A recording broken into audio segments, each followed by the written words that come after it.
COVID-19 is proving to be one of the worst pandemics the world has faced, and the demand for testing is just going to increase day by day. Keeping this in mind, Pragmatic has developed an application that will help the flow of online appointments for doing these tests. Let's see how this works. First, we need to create some test centers that will be conducting the COVID tests. Each test center has certain configurations with it, for example, the appointment duration, the scheduling appointment, settings, when to allow cancelling, the user associated with that particular test center. Also, every test center needs to go and create their each time slots available for their general bookings. Once the test centers are created, we can create companies that are willing to get their employees tested. For example, we've got a test company set up. Every company that we set up comes with a unique ID. This unique ID will be responsible for identifying the particular company's employees who want to get their COVID test done. Also, against a company, we map what test centers are available for them. We have the provision to select independent test centers, or we can simply add all the test centers available under that particular company. Let's check how a user might conduct a test for themselves. So a user comes to the website and tries to book an appointment. He enters the company ID and sees a list of appointment centers available. He selects the appointment center that is most viable for him and views the available time slots. Over here he can see the dates and the time slots available for appointment. However, he can only see those time slots for which no other appointments have been booked. Supposingly he chooses a time slot that is convenient for him.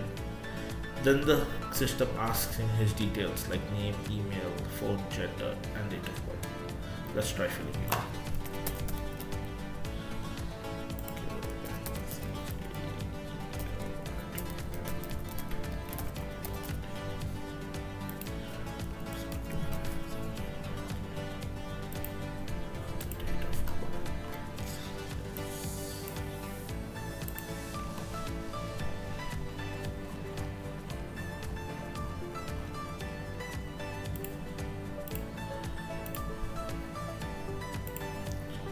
Confirm.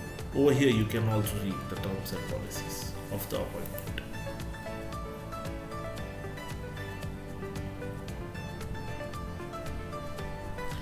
His appointment was successful and he can see all the details of the appointment. The duration for the appointment, the test center details, who the test is being scheduled for, and the details of the test center as well. Also on the email is sent a QR code for that individual employee. The QR code will contain details of that particular appointment itself. Let's see how his appointment looks like. So let's find Michael. This is my appointment that was booked for the test with Michael.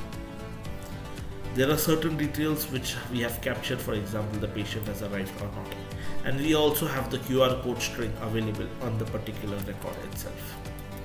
Supposingly, Michael scans the QR code himself and wants to view the data. He will be able to see his appointment details, etc. He also has a provision to cancel the appointment in case he wants to do a cancellation.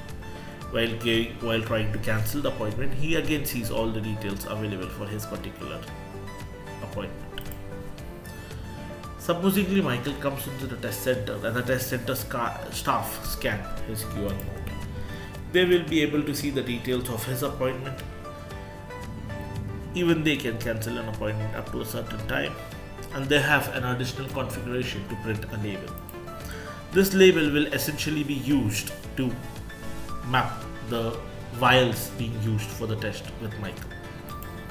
Once the label has been printed, the test center is being notified that the patient has actually been arrived at the test center site. Again, once the test is done, using the QR code printed on the label that is available on the vial, the center staff can now fill in the details. Once they scan that QR code, they get an option to fill in the details. As you can see, the option is now disabled. The option is disabled because once an appointment is created for Michael, we need to assign it to an individual test center staff, the staff that will be responsible for that particular test. Once you have assigned the staff, then and only then will you be able to fill in the details. Once you want to fill in the details, it asks whether the patient's COVID test was achieved. If yes, is the patient COVID positive? If you say yes, then that's it. If you enter test failed, then it asks you the reason of why the test failed, so that the same can be communicated to the patient. If we select yes, then the patient will not be allowed to do another test for 14 days. And if we select no, then the patient can do multiple tests afterwards as well. Once this details is submitted, an automated email is fired to the patient as well with all the details available. And even on his QR code, the same result is updated. Thank you.